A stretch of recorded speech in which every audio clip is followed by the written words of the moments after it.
Power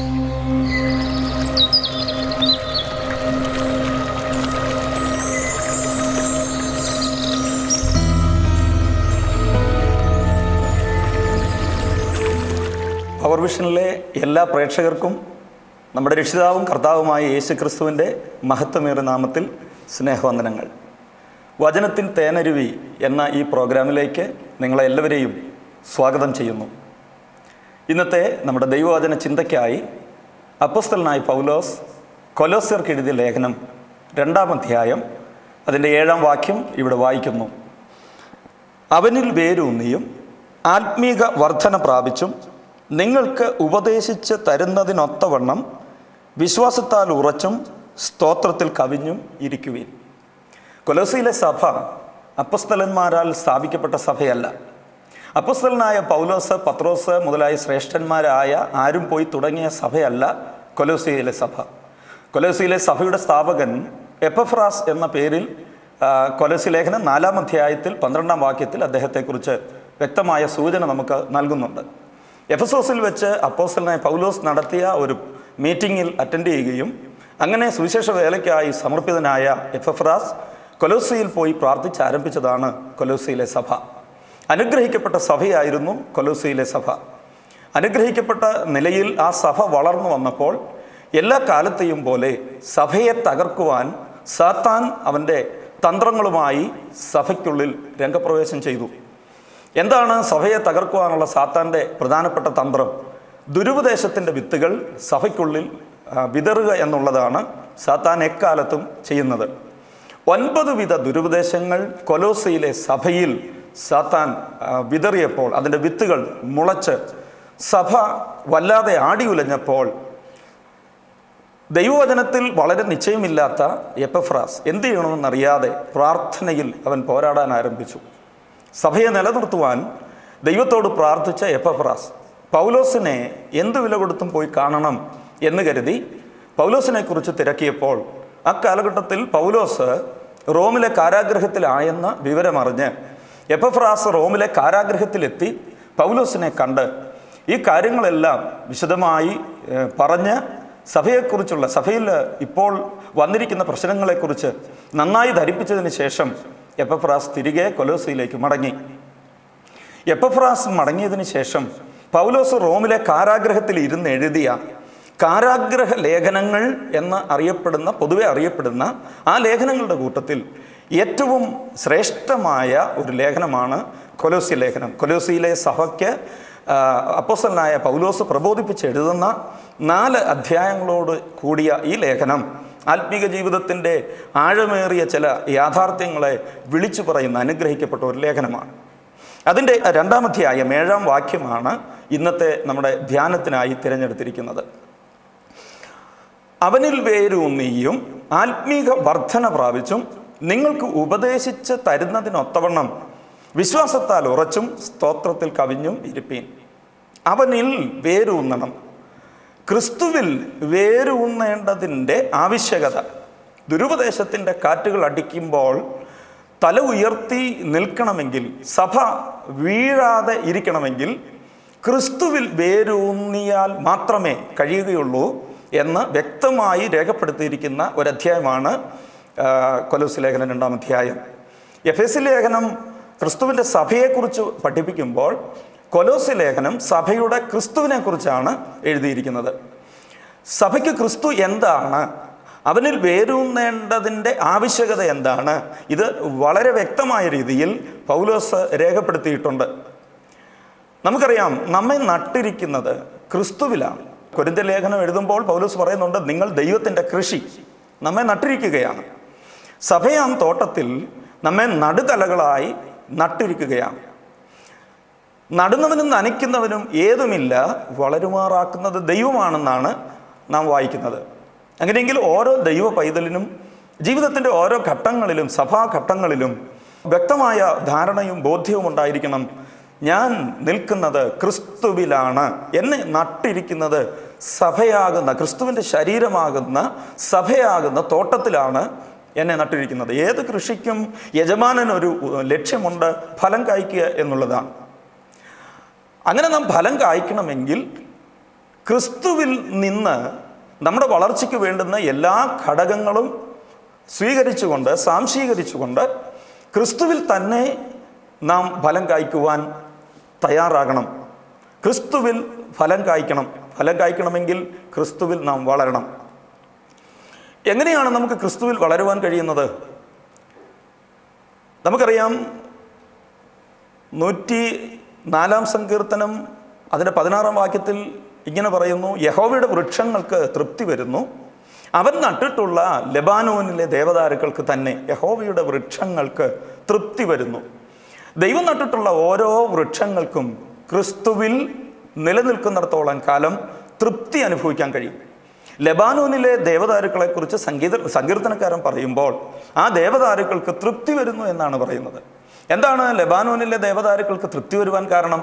നമുക്കെല്ലാവർക്കും അറിയാം. പഴയ നിയമ ചരിത്രം പഠിക്കുമ്പോൾ ദാവീദിൻ്റെ മകൻ ശലോമോനാണ് ദൈവത്തിന് ഒരാലയം, മരുഭൂമിയിലെ സമാഗമന കൂടാരം കഴിഞ്ഞാൽ ദൈവത്തിന് സ്ഥിരമായ ഒരു ആലയം പണിത് പൂർത്തീകരിച്ചത് ശലോമോനാണ്. ദൈവം അതിനായി തിരഞ്ഞെടുത്തത് ശലോമോനെയാണ്. ശലോമോനെ ആലയം പണിയാൻ തിരഞ്ഞെടുക്കുമ്പോൾ ഈ ആലയത്തിൻ്റെ ആവശ്യത്തിന് വേണ്ടുന്ന തടി ഉരുപ്പടികൾ, മറ്റ് കാര്യങ്ങളൊക്കെ ലഭിക്കുവാൻ ശലോമോൻ ദാവീദിൻ്റെ സ്നേഹിതനായ ഹീരാമിനരികിലേക്ക്, സോർ രാജാവായ ഹീരാമിനരികിലേക്ക് ആളെ അയക്കുന്നതായിട്ട് രാജാക്കന്മാരുടെ പുസ്തകത്തിൽ നമുക്ക് വായിക്കുവാൻ കഴിയും. ഹീരാമിനരികെ ചെന്ന് വിവരം ധരിപ്പിക്കുമ്പോൾ ഹീരാം ശലോമോന് കത്ത് കൊടുത്ത് വിടുന്നുണ്ട്: നീ ധൈര്യമായിട്ട് ആലയത്തിൻ്റെ പണി തുടങ്ങിക്കോ, ഞാൻ എൻ്റെ മരം മുറിക്കാരെ വിട്ട് ലെബാനോനിൽ നിന്ന് ദേവദാരു മുറിച്ച് ഞാൻ കടലിൽ കൊണ്ടുവന്ന് ചെങ്ങാടം കെട്ടി യെരുശലേമിൽ എത്തിച്ചു തരാം എന്ന് സോർ രാജാവായ ഹീരാം ശലോമോന് വാക്ക് കൊടുക്കുകയാണ്. ആ ലഭിച്ച വാക്കിൻ്റെ പ്രകാരം ശലോമോൻ ആലയം പണിയാൻ തുടങ്ങുകയും ഹീരാം ആവശ്യത്തിന് തടിയുരുപ്പടികൾ ലെബാനോൻ വനമേഖലയിൽ നിന്ന് തൻ്റെ ജോലിക്കാരെ വിട്ട് മുറിപ്പിച്ച് ആലയം പണിക്ക് വേണ്ടി എത്തിച്ചു കൊടുക്കുന്നതായിട്ട് തിരുവചനത്തിൽ നമുക്ക് വായിക്കുവാൻ കഴിയും. പഴയ നിയമ പുസ്തകങ്ങളിൽ, രാജാക്കന്മാരുടെ പുസ്തകങ്ങളിൽ നമുക്കത് വായിക്കുവാൻ കഴിയും. എന്തുകൊണ്ടാണ് ലെബാനോൻ വനമേഖലയിൽ നിന്നുള്ള ദേവദാരുവിനെ ആലയത്തിൻ്റെ പണിക്ക് വേണ്ടി തിരഞ്ഞെടുത്തതെന്ന് നാം മനസ്സിലാക്കേണ്ടതാണ്. വളരെ ആധികാരികമായിട്ടുള്ള ചില ആത്മീക സത്യങ്ങൾ ദൈവത്തിൻ്റെ പരിശുദ്ധാത്മാവ് ആ വിഷയത്തിൽ കൂടി നമ്മെ ബോധ്യപ്പെടുത്തുന്നുണ്ട്. എന്താണ് ഈ ദേവദാരുവിൻ്റെ പ്രത്യേകത? പ്രത്യേകിച്ചും ലെബാനോനിൽ നിൽക്കുന്ന ദേവദാരുവിൻ്റെ പ്രത്യേകത എന്താണ്? ഏതാണ്ട് 145 അടി ഉയരത്തിൽ വളരുന്ന ഒരു വൃക്ഷമാണ് ലെബാനോനിലെ ദേവദാരു. 2.5 മീറ്ററോളം വണ്ണം അതിനുണ്ട്. 2.5 മീറ്റർ, ഏതാണ്ട് 12-13 അടിയോളം വണ്ണമുണ്ട്. അതുപോലെ 2000 വർഷത്തോളം തല ഉയർത്തി ഈ മണ്ണിൽ തന്നെ ചുവടുറപ്പിച്ച് നിൽക്കാൻ കഴിയുന്ന ഒരേ ഒരു വൃക്ഷം. ഒരുപക്ഷെ അത് കഴിഞ്ഞാൽ പിന്നെ ഒലിവ് വൃക്ഷത്തിന് മാത്രമേ അത്രയും ആയുസുള്ളൂ. 2000 വർഷത്തോളം ഈ മണ്ണിൽ നിന്ന് ജലവും ലവണവും ഒക്കെ വലിച്ചെടുത്ത് വളരുവാൻ ഈ വൃക്ഷത്തിന് കഴിയും.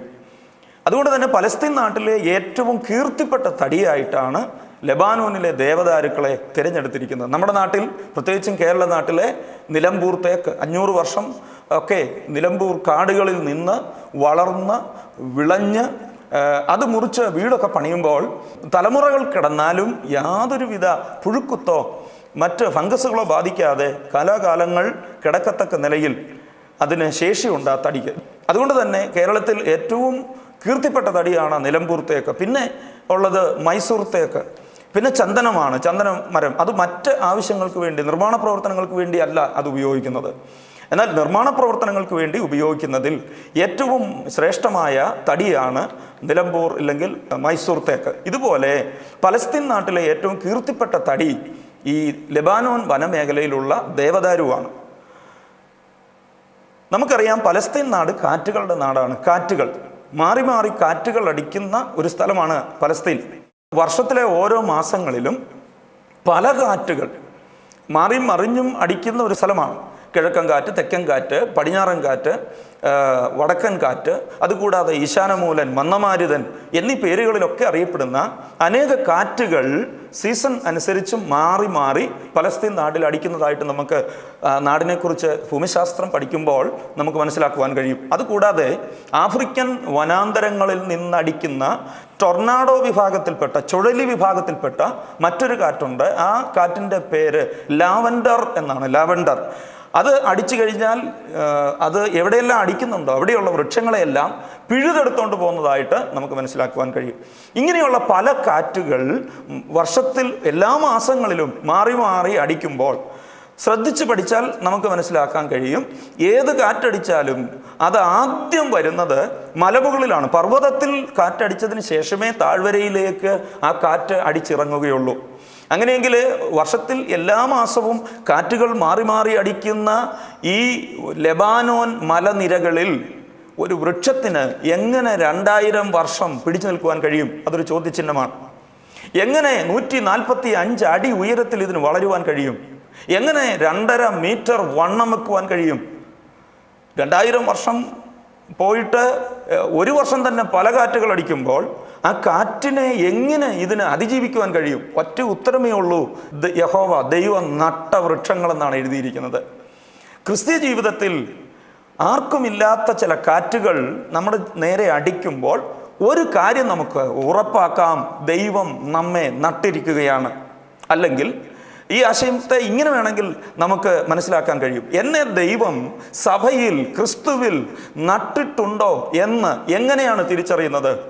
ആർക്കുമില്ലാത്ത കാറ്റുകൾ ജീവിതത്തിന് നേരെ, ആരോഗ്യത്തിന് നേരെ, നമ്മുടെ ബിസിനസ് മേഖലയ്ക്ക് നേരെ, ശുശ്രൂഷയ്ക്ക് നേരെ, കുടുംബത്തിന് നേരെ, തലമുറകൾക്ക് നേരെ മാറി മാറി കാറ്റുകൾ ഒന്നിനു പിറകെ മറ്റൊന്നായി ആഞ്ഞു വീശുമ്പോൾ ഒരു കാര്യം നാം മനസ്സിലാക്കണം, ആർക്കുമില്ലാത്ത ഈ കാറ്റുകൾ നമ്മുടെ നേരെ അടിക്കുന്നത് ക്രിസ്തുവിൽ നാം നിൽക്കുന്നത് കൊണ്ടാണ്, ക്രിസ്തുവിൽ നാം നടപ്പെട്ടിരിക്കുന്നത് കൊണ്ടാണ്, നാം നിൽക്കുന്നത് ക്രിസ്തുവിലായതുകൊണ്ടാണ് ഈ കാറ്റുകളോടെല്ലാം പ്രതികരിക്കേണ്ടതായിട്ട് വരുന്നത്. എന്നാൽ ലെബാനോനിലെ ദേവദാരുക്കളെ ശ്രദ്ധിച്ചാൽ തൈപ്രായം മുതൽ, ചെറുപ്രായം മുതൽ ഈ കാറ്റിനോട് പോരടിച്ചാണ് ഇത് വളരുന്നത്.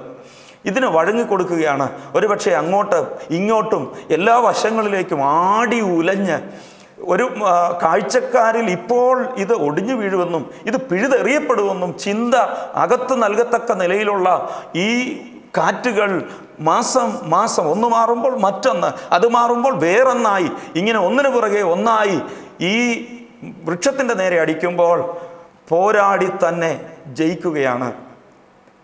തകർക്കാൻ കഴിയില്ല ഒരു കാറ്റിനും, കാരണം ദൈവമാണ് ഇതിനെ നട്ടത്. ദൈവം ഇതിനെ നട്ടതിൻ്റെ പിന്നിൽ വലിയൊരു ലക്ഷ്യമുണ്ട്. ഒരിക്കൽ അഭിഷിക്തൻ ആളെ വിടും ഇതിനെ അന്വേഷിച്ച്. ആലയത്തിൻ്റെ തൂണുകളും പലകകളും ആയി മാറേണ്ട വൃക്ഷങ്ങളാണ് ദൈവം നട്ടിരിക്കുന്നത്.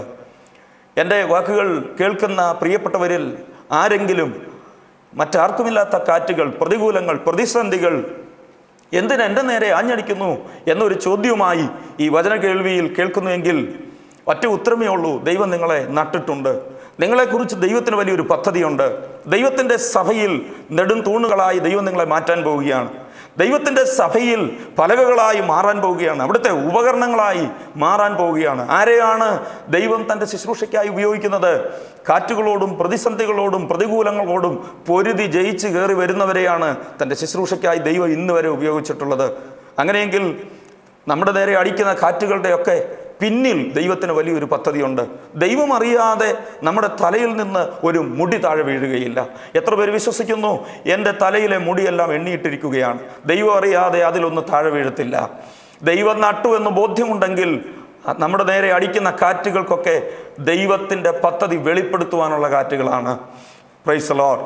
എത്ര പേർക്ക് ആ വചനത്തിൽ ഉറയ്ക്കുവാൻ കഴിയും? പഴയ നിയമത്തിലെ ഒരു ഭക്തനെ നിങ്ങളുടെ മുന്നിലേക്ക് ഞാൻ കൊണ്ടുവരുവാൻ താല്പര്യപ്പെടുകയാണ്. ഇയ്യോബ് എന്നാണ് ആ ഭക്തന്റെ പേര്. എന്താണ് അദ്ദേഹത്തെക്കുറിച്ച് വായിക്കാൻ കഴിയുന്നത്? നിഷ്കളങ്കൻ, നീതിമാൻ, ദോഷം വിട്ടകലുന്നവൻ, തലമുറകൾക്ക് വേണ്ടി പ്രാർത്ഥിക്കുകയും അവർക്ക് വേണ്ടി യാഗം കഴിക്കുകയും ചെയ്യുന്ന, അവരാരും തെറ്റിപ്പോകാതിരിക്കാൻ കൃത്യമായി മക്കൾക്ക് വേണ്ടി യാഗം കഴിക്കുന്ന ഒരു പിതാവ്, ദൈവം നട്ട ഒരു വൃക്ഷമായിരുന്നു. ഇയ്യോബിന്റെ പുസ്തകം 1-ാം അധ്യായം വായിക്കുമ്പോൾ അവിടെ ഇങ്ങനെയാണ് കാണുന്നത്: മരുഭൂമിയിൽ നിന്ന് ഒരു കാറ്റ് വന്ന് വീടിൻ്റെ 4 മൂലയ്ക്കും അടിച്ചു. ആ പദം ശ്രദ്ധിക്കണം. മരുഭൂമിയിൽ നിന്ന് ഒരു കാറ്റ് വന്ന് വീടിൻ്റെ 4 മൂലയ്ക്കും അടിച്ചു. അതെന്ത് കാറ്റാണ്? വടക്കൻ കാറ്റ് വന്നാൽ വടക്കേ അടിക്കൂ, കിഴക്കൂടെ രക്ഷപ്പെടാം. പടിഞ്ഞാറൻ കാറ്റ് വന്നാൽ പടിഞ്ഞാറ് വശത്തെ അടിക്കൂ, തെക്കൂടെ രക്ഷപ്പെടാം. ഒരുപക്ഷെ നഷ്ടങ്ങൾ സംഭവിച്ചാലും ജീവനെ വാരിപ്പിടിച്ചുകൊണ്ട് ഏതെങ്കിലും വാതിലിൽ കൂടെ രക്ഷപ്പെട്ട് പുറത്തു കിടക്കാം. പക്ഷെ ഇയ്യോബിൻ്റെ ജീവിതത്തിൽ തൻ്റെ വീടിന് നേരെ അടിച്ച കാറ്റ് മരുഭൂമിയിൽ നിന്ന് വന്ന് വീടിൻ്റെ 4 മൂലയ്ക്കും അടിച്ചു. നോക്കൂ, ഭക്തനെ അകത്തിട്ട് പൂട്ടിക്കളഞ്ഞ കാറ്റ് ഇത് ദുഷ്ടൻ്റെ കാറ്റാണ്. തീർന്നില്ല. ഒരു ആകാശത്തു നിന്നൊരു തീ വീണ് കത്തി തനിക്കുള്ള സകലതും നഷ്ടപ്പെട്ടു. ആടുമാടുകൾ, സമ്പത്ത്. ഒറ്റ ദിവസം 10 ശവപ്പെട്ടി ആ വീട്ടിൽ നിന്ന് ഇറങ്ങിപ്പോയി. തൻ്റെ കുഞ്ഞുങ്ങളുടെ മുഖം മൂടുമ്പോൾ ആ അപ്പൻ പറഞ്ഞു, യഹോവ തന്നു, യഹോവ എടുത്തു, അവൻ്റെ നാമം മഹത്വപ്പെടുമാറാകട്ടെ. ദൈവം നട്ടിട്ടുള്ള ഓരോ വൃക്ഷത്തിന് മാത്രമേ വിശ്വാസത്തിൻ്റെ പരിശോധനയിൽ അടിക്കുന്ന പ്രതികൂലങ്ങളുടെ കാറ്റുകളുടെ നടുവിൽ ഇതുപോലെ വിശ്വാസത്തിൻ്റെ വാക്കുകൾ പറയുവാൻ കഴിയത്തുള്ളൂ. യഹോവ തന്നു, യഹോവ എടുത്തു. നഷ്ടങ്ങളെ ലാഭമാക്കുന്ന ഒരു ദൈവമാണ് കാറ്റ് അനുവദിച്ചതെങ്കിൽ കാറ്റ് കൊണ്ടുപോയതിനെ മടക്കി തരുവാനും ദൈവം ശക്തനാണ്. സ്തോത്രം. അതുകൊണ്ട് തീർന്നില്ല. യോബിൻ്റെ ശരീരം മുഴുവൻ വ്രണങ്ങൾ നിറഞ്ഞു. ആ വ്രണങ്ങളിൽ പുഴുക്കൾ നിറഞ്ഞു. തട്ടിപ്പൊട്ടിക്കിടക്കുന്ന ഒരു ഓട്ട് കഷ്ണം താൻ കയ്യിലെടുത്തു. കാറ്റടിച്ചത് നിമിത്തം തൻ്റെ വീട്ടിലുണ്ടായിരുന്ന എല്ലാ ഉപകരണങ്ങളും ഉടഞ്ഞു കിടക്കുകയാണ്. ഉടഞ്ഞു കിടക്കുന്ന ആ ഉപകരണങ്ങളുടെ ഇടയിൽ നിന്ന് ഒരു ഓട്ട് കഷ്ണം താൻ കയ്യിലെടുത്തിട്ട് ആ ശരീരത്തിൽ കയറിയ പുഴുക്കളെ ആ ഓട്ട് കഷ്ണം ഉപയോഗിച്ച് താൻ തട്ടിക്കളയുകയാണ്. ഭാര്യ സഹോദരി ഈ കാഴ്ച കണ്ട് ചാരത്തിലിരിക്കുന്ന തൻ്റെ പ്രിയപ്പെട്ടവനെ കണ്ടിട്ട് വന്ന് പറഞ്ഞു, ഇല്ല, ഈ ഭക്തി മുറുകെ പിടിക്കണ്ട, ഇത് ത്യജിച്ചിട്ട് മരിച്ചു കളയുക. എന്നാൽ യോബിൻ്റെ മറുപടി, ദൈവം നട്ട ഒരു വൃക്ഷത്തിൻ്റെ മറുപടി കേൾക്ക്. ഒരു പൊട്ടി സംസാരിക്കുന്നത് പോലെ നീ സംസാരിക്കരുത്.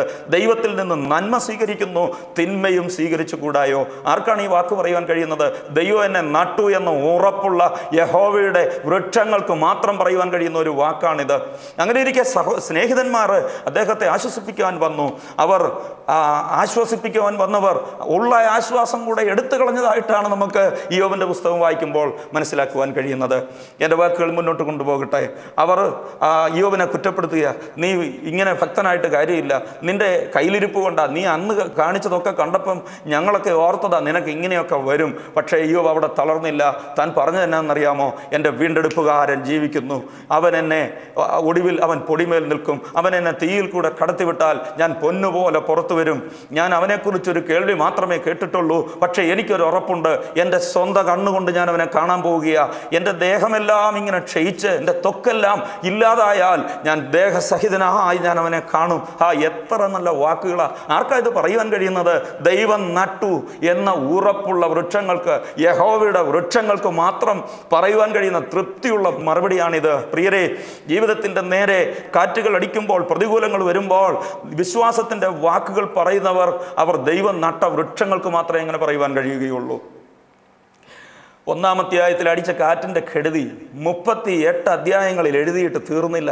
യോബിൻ്റെ പുസ്തകം 1-ാം അധ്യായം മുതൽ 38-ാം അധ്യായം വരെ നിങ്ങൾ വായിച്ചു നോക്കൂ. ആദ്യം അടിച്ച 1-ാം അധ്യായത്തിൽ അടിച്ച കാറ്റിൻ്റെ കെടുതികളെക്കുറിച്ച് എഴുതിയിരിക്കുകയാണ് 38 അധ്യായം. അതുകൊണ്ട് തീർന്നില്ല. എന്നാൽ 38-ാം അധ്യായത്തിൽ ഒരു സംഭവം നടക്കുന്നുണ്ട്. ചാരം വാരി ആ ചാരത്തിലിരുന്ന് ആശ്വസിച്ച് കയ്യിൽ ഓട്ടുകഷ്ണം പിടിച്ചുകൊണ്ടിരിക്കുന്ന യോബ് ഒരു കാഴ്ച വീണ്ടും കാണുകയാണ്. താൻ ഇരിക്കുവാൻ വേണ്ടി, ഒരല്പം ആശ്വാസത്തിന് വേണ്ടി ഇരിക്കുവാൻ വേണ്ടി വാരിയിട്ടിരിക്കുന്ന ചാരമെല്ലാം കൂടെ വീണ്ടും ഇത് അടിച്ച് ചുഴലിക്കാറ്റിൽ അടിച്ചുയർന്ന് മുകളിലേക്ക് പൊങ്ങുകയാണ്. ഭക്തൻ മനസ്സിൽ കരുതി കാണും, ദൈവമേ, 1-ാം അധ്യായത്തിൽ അടിച്ച കാറ്റിൻ്റെ കെടുതി ഞാൻ അനുഭവിച്ച് തീർന്നിട്ടില്ല, ഇനിയും ഒരു ചുഴലിക്കാറ്റോ, ഇനിയും ഒരു കൊടുങ്കാറ്റോ. എന്നാൽ ആ ചുഴലിക്കാറ്റിനകത്തു നിന്ന് ഇടിനാദം പോലൊരു ശബ്ദം ആ ഭക്തൻ കേട്ടു. അറിവില്ലാത്ത വാക്കുകളാൽ ആലോചനയെ ഇരുളാക്കുന്ന ഒരു ഇവൻ ആര്?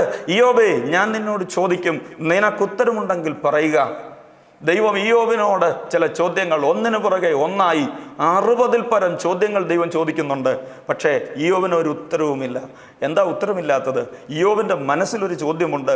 ഒരു ഭക്തനായി ജീവിച്ച, ദൈവം നട്ട ഒരു വൃക്ഷമായി തല ഉയർത്തിയ എൻ്റെ ജീവിതത്തിൽ ഈ കഴിഞ്ഞ കാലങ്ങളിൽ നടന്നതൊക്കെ എന്തുകൊണ്ട്? എന്തിനാ ദൈവമേ നീ എന്നെ ഇങ്ങനെ തകർത്തു? ഇതിനൊരു മറുപടി എനിക്ക് വേണമെന്ന് ആ ഭക്തൻ മനസ്സിൽ ചിന്തിച്ചുകൊണ്ടിരിക്കുമ്പോൾ ദൈവം പുറമേ നിന്ന് 60-ൽ പരം ചോദ്യങ്ങൾ യോബിനോട് ചോദിക്കുക. പക്ഷേ യോബ് ഒന്നിനും മറുപടി പറയുന്നില്ല. പക്ഷെ ദൈവം മറുപടി കൊടുത്തതായിട്ട് യോബിൻ്റെ പുസ്തകം 42-ാം അധ്യായത്തിൽ നമുക്ക് വായിക്കുവാൻ കഴിയും. കൊടുങ്കാറ്റ് കൊണ്ടുപോയതിനെ ചുഴലിക്കാറ്റ് മടക്കി കൊടുത്ത ചരിത്രം പറഞ്ഞുകൊണ്ടാണ് യോബിൻ്റെ പുസ്തകം അവസാനിക്കുന്നത്. എൻ്റെ വാക്കുകൾ കേൾക്കുന്ന പ്രിയപ്പെട്ടവരോട്, ജീവിതത്തിൽ കൊടുങ്കാറ്റ്, ശത്രു കൊണ്ടുവന്ന ദുഷ്ടൻ്റെ ഏതെങ്കിലും കാറ്റുകൾ നിങ്ങളെ തകർത്തിട്ടുണ്ടോ? നിങ്ങളെ പറിച്ചെറിയാൻ ശ്രമിച്ചിട്ടുണ്ടോ? വേര് സഹിതം പിഴുതെടുക്കാൻ നോക്കിയിട്ടുണ്ടോ? നഷ്ടങ്ങൾ സംഭവിച്ചിട്ടുണ്ടോ? എന്നാൽ ഈ വചന കേൾവിയിൽ ഒരു കാര്യം നിങ്ങൾ വിശ്വസിക്കണം, കൊടുങ്കാറ്റ് കൊണ്ടുപോയതിനെ മടക്കിത്തരാൻ കഴിയുന്ന ദൈവത്തിൻ്റെ ചുഴലിക്കാറ്റ് എൻ്റെ മേൽ അടിച്ചാൽ നഷ്ടങ്ങളെല്ലാം ഇരട്ടിയാക്കി തരുന്ന ഒരു ദൈവത്തെയാണ് ഞാൻ സേവിച്ചിരിക്കുന്നത്.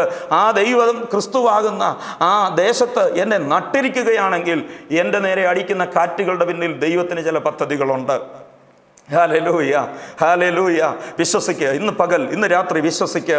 നിങ്ങൾ കേൾക്കുന്ന ഈ വാക്കുകൾ വിശ്വസിച്ച് ദൈവത്തിൽ നിന്ന് പ്രാപിച്ചെടുക്കൂ. എന്നെ ജീവിതത്തിൽ അടിച്ച കാറ്റ് എന്നെ ഉറപ്പിക്കുന്ന കാറ്റാണ്. നോക്കൂ, ഒരു ഭക്തൻ അവനെ തകർക്കാൻ ഒരു കാറ്റിനും കഴിഞ്ഞില്ല.